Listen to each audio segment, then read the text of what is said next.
마케터로서의 자질이 충분하다고 말씀드리고 싶습니다. 이런 능력들을 키우고 싶다, 지금 할 수 있는 일들을 말씀드려보겠습니다. 안녕하세요 여러분, 융입니다. 오늘은 제가 마케팅 이야기를 해보려고 해요. 지난번에 커뮤니티에 남겨주신 댓글들 보니까 신입인 마케터인 분들이나 아직 마케팅을 하고 있지 않은데 하고 싶은 분들이 이런 댓글을 남겨주셨더라고요. 오늘은 주니어 마케터들, 예비 마케터들을 위해서 역량을 키울 수 있는 일들에 대해서 이야기를 해보겠습니다. 저의 간단한 소개를 드리자면 마케팅만 11년째 하고 있고요. 회사를 6군데를 다녔는데 다양한 에이전시에서 4년 정도를 있었고 글로벌 스타트업을 포함해서 스타트업 3군데에서 마케터로 일을 했습니다. 브랜드 마케터들의 이야기라는 책을 제가 애정하는 마케터들이랑 같이 썼고요. 지금은 프리랜서 마케터로서 일을 하고 있습니다. 마케터들은 정말 다양한 일을 합니다. 특히 이제 제가 스타트업에 다닐 때는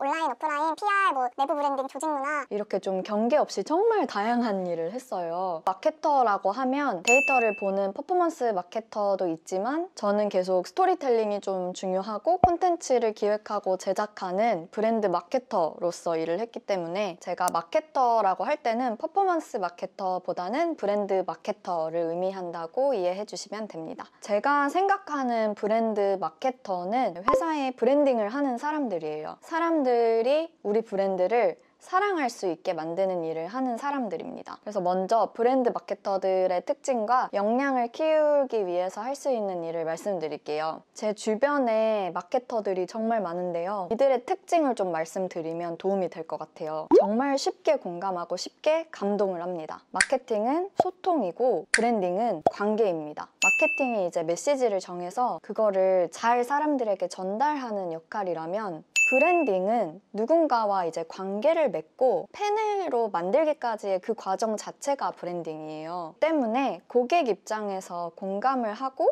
팬들의 관점으로 봤을 때 이들이 어떤 것을 좋아할 것인가 고민할 수 있고 감동을 잘 받는 사람들이 그 감동을 잘 나눌 수 있다고 생각을 해요. 그래서 공감을 잘하고 감동을 잘 받는 사람이라면 마케터로서의 자질이 충분하다고 말씀드리고 싶습니다. 두 번째 특징은 이야기에 열광한다는 점입니다. 이야기를 발견하고 나누기를 좋아하는 사람들이 마케터들이에요. 좋은 점을 찾아서 큰 소리로 말하는 사람들, 어떤 사람이나 브랜드의 이야기를 발견을 하고 감동을 받으면 큰 소리로 말하고 다니는 사람들이 마케터들인 것 같아요. 어떤 브랜드가 가지고 있는 가치나 철학에 쉽게 사랑에 빠지고요. 그 가치를 기반으로 해온 일들이 쌓여 있을 때 그냥 소비자에서 팬이 되는 것 같아요. 그래서 내가 지금 일하고 있는 우리 브랜드를 왜 사랑하는지 이 마음도 되게 확실한 사람들인 경우가 많고요. 그리고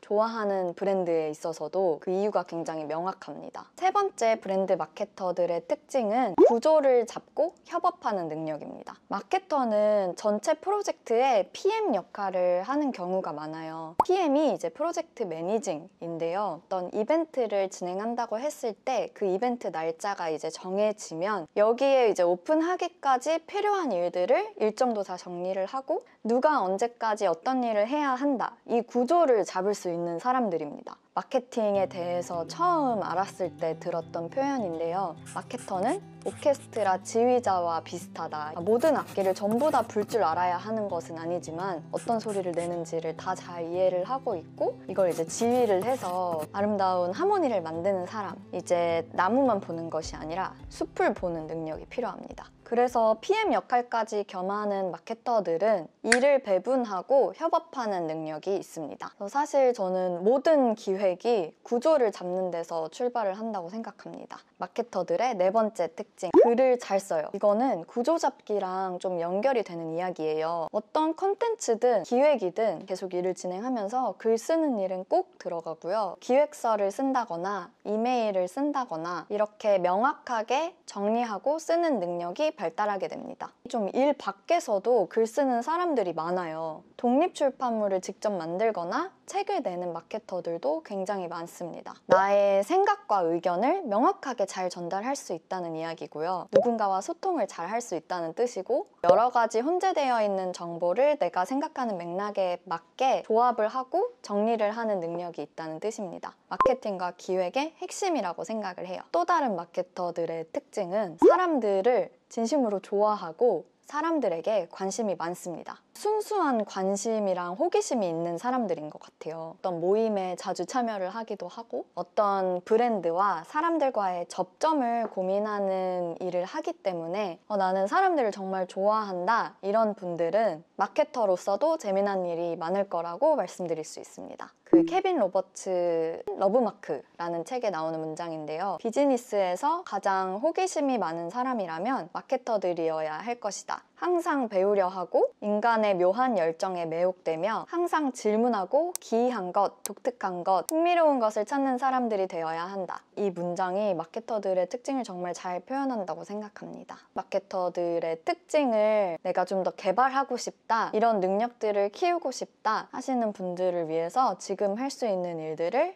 말씀드려 보겠습니다. 더하기, 무조건 많이, 무엇이든 많이 경험할 것을 추천드립니다. 많이 보고 듣고 느끼면서 꾸준히 경험 자산을 축적하세요. 영화, 음악, 예술, 요리, 전시 무엇이든 좋습니다. 저는 이거를 다양한 세계 안에서 놀아보기라고 표현을 하는데요. 내가 좋아하는 것이 무엇인지, 내가 어디에 눈길이 가고 어디에서 재미를 느끼는지를 한번 스스로를 관찰해 보세요. 이렇게 여러 가지 인풋을 하고 나면 자연스럽게 내 취향이 생기게 되고요. 그리고 나아가서는 공감 능력, 감동하는 능력, 별로 상관없어 보이는 것들을 연결하는 능력이 자연스럽게 생깁니다. 책을 많이 읽으시면 좋겠습니다. 마케터를 꿈꿀 때 저에게 좀 도움이 됐던 마케팅 입문서들을 좀 추천을 드리면요. 마케팅 천재가 된 맥스, 세일즈 이야기예요. 마케팅 불변의 법칙, 포지셔닝. 이 책들은 좀 고전에 가깝고요. 보랏빛 소가 온다, 러브마크, 브랜딩을 공부하시면 좋겠어요. 외부에 너무 훌륭한 정보가 많기 때문에 매거진 비를 읽으셔도 좋고, 배민다움이나 나음보다 다름, 브랜드가 어떤 생각으로 일을 하고 있는지부터 브랜딩을 어떤 방식으로 전개했는지를 알아가실 수 있습니다. 이 본질을 가장 잘 표현하기 위해서는 어떤 디자인을 해야 하는가, 어떤 카피로 이거를 명확하게 줄여야 가장 본질만 남을까, 이런 고민을 하는 분들의 책이기 때문에 디자이너들의 책이 정말 도움이 많이 돼요. 그리고 카피라이터들의 책도 정말 도움이 많이 됩니다. 하라케냐의 디자인의 디자인, 나가오카 겐메이의 디자이너 생각 위를 걷다, 김하나 작가님, 김민철 작가님, 박웅현 작가님, 브랜딩적인 관점을 내가 그냥 일상생활에서 가져갈 때도 도움이 되는 책들입니다. 디터 람스의 그 디자인 10계명이 있어요. 찾아보시면 좋을 것 같습니다. 빼기는 제가 첫 번째 직업이 카피라이터였어요. 그 카피 한 줄이 곧 기획이 되더라고요. 본질만 남기고 군더더기는 빼는 게 굉장히 중요합니다. 이제 카피라이팅 할 때 키스라고 해서 keep it simple, stupid 막 이런 말도 있어요. 군더더기 없이 담백한 것이 좋고요. 어떤 컨셉이나 마케팅 메시지를 정할 때 본질이 무엇인지를 계속 고민해 보시면 좋을 것 같습니다. 정말 뾰족하고 명확한 하나의 문장으로 만드는 연습을 계속 해보세요. 그리고 이제 더하기 단계에서 인풋을 많이 넣었다면 조금은 떨어져서 내 자신을 보는 시간도 필요하다고 생각을 합니다. 곱하기, 세스 고딘이 했던 말인데요. 아이디어는 서로 다른 우주가 충돌할 때 생긴다. 서로 다른 것들을 연결을 시켜서 시너지를 내고 확장을 하는 단계입니다. 아웃풋을 만들어 볼 차례예요.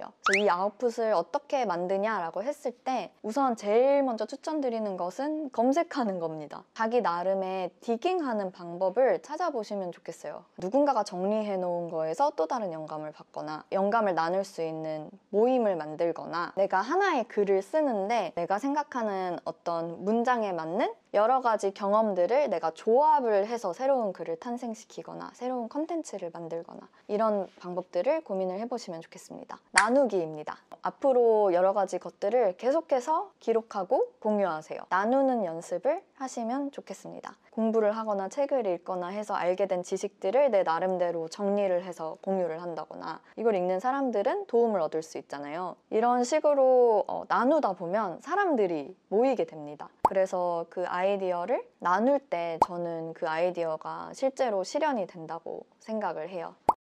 그래서 마케터의 역량 키우기 이야기를 하고 있는데요. 많이 보고, 듣고, 읽고 쓰시면 좋겠어요. 호기심을 가지고 계속 스스로에게 질문하는 능력을 키우시면 굉장히 좋고요. 마지막으로 20대 때 저에게 영감을 준 문장이 있어요. 멋지게 될 기회를 놓치지 말라. 내가 어떤 일 앞에서 좀 두려워서 주저하게 될 때 이게 멋지게 될 기회인가? 내가 나를 좀 재밌고 멋있는 사람으로 만들 수 있는 기회인가? 라는 질문을 던지고 예스라고 하면 무서워도 좀 시도를 많이 하는 편이었던 것 같아요. 이거는 꼭 20대에 한정된 이야기가 아닌 것 같고요. 멋지게 될 기회를 놓치지 않으셨으면 좋겠습니다. 다음 영상에서는 마케팅 경력이 아예 없거나 교육을 받은 적이 없는 분들이 마케터로서 지원을 하려면 무엇이 필요한지, 어떤 것들을 어필하면 좋을지 꼭 알아야 할 것들에 대해서 다뤄보겠습니다.